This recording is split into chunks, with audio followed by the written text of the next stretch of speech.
Malappuram Areekode MDMA-യുമായി college വിദ്യാർത്ഥിനി അടക്കം 4 പേർ പിടിയിൽ. അരീക്കോട്ടെ സ്വകാര്യ ലോഡ്ജിൽ നിന്നാണ് പ്രതികൾ പിടിയിലായത്. ഇവരിൽ നിന്ന് 14.12 ഗ്രാം MDMA പിടികൂടി. ജംഷീർ കുടിഞ്ഞ വിവരങ്ങൾ നൽകും. ജംഷീർ, എവിടെ നിന്നാണ് ഇവരെ പിടികൂടിയത്? ഇത് ഏത് കോളേജ് വിദ്യാർത്ഥികളാണ്?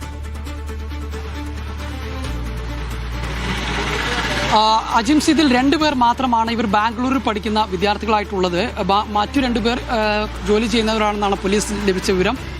ഇവരെ അരീക്കോട്ടെ ഒരു ലോഡ്ജിൽ നിന്നാണ് 4 പേരെയും പിടികൂടിയിട്ടുള്ളത്. ഓപ്പറേഷൻ തൂഫാന്റെ ഭാഗമായി പോലീസ് നടത്തിയ പരിശോധനയിലാണ് ഈ 4 പേരും പിടിയിലായിട്ടുള്ളത്.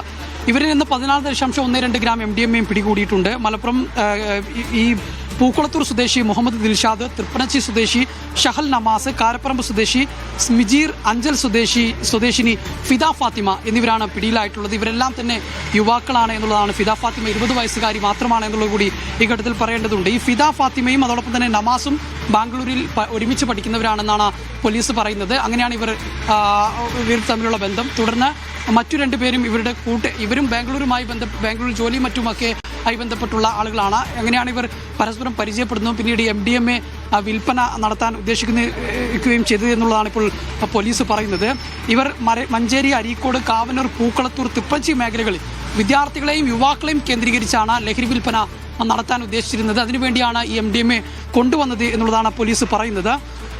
ഏതായാലും ഇതുമായി ബന്ധപ്പെട്ട് തുടരന്വേഷണങ്ങൾ പോലീസ് നടത്തുന്നുണ്ട്. ഇവർക്ക് മറ്റാരുടെയെങ്കിലും സഹായം ലഭിച്ചിട്ടുണ്ട് എന്നുള്ള അടക്കമുള്ള കാര്യങ്ങൾ പോലീസ് നടത്തുന്നുണ്ട്. കാരണം ഈ പിടിയിലായ ദിൽഷാദും സജ്മീറും നേരത്തെ ലഹരിക്കടത്ത് കേസിൽ പിടിയിലായതാണ്. മാത്രമല്ല ഇവർ ജയിൽവാസം അനുഭവിച്ച് ഈ അടുത്താണ് ഇവർ ജാമ്യത്തിൽ ഇറങ്ങിയത്. അതിനുശേഷം വീണ്ടും പിടിയിലായിട്ടുണ്ട്. അപ്പോൾ ഇവർ ഈ 2 വിദ്യാർത്ഥികളെയും കൂട്ടുപിടിച്ച് ഇത്തരത്തിൽ ലഹരിക്കടത്ത് നടത്തിയതാണ് എന്നുള്ളതാണ് പോലീസ് ഇപ്പോൾ പറയുന്നത്. സമയം തന്നെ ഇവർ മറ്റാരെങ്കിലും ഇത്തരത്തിൽ ഉപയോഗിച്ചിട്ടുണ്ട് എന്നടക്കമുള്ള കാര്യങ്ങൾ പോലീസ് അന്വേഷിക്കുന്നുണ്ട്.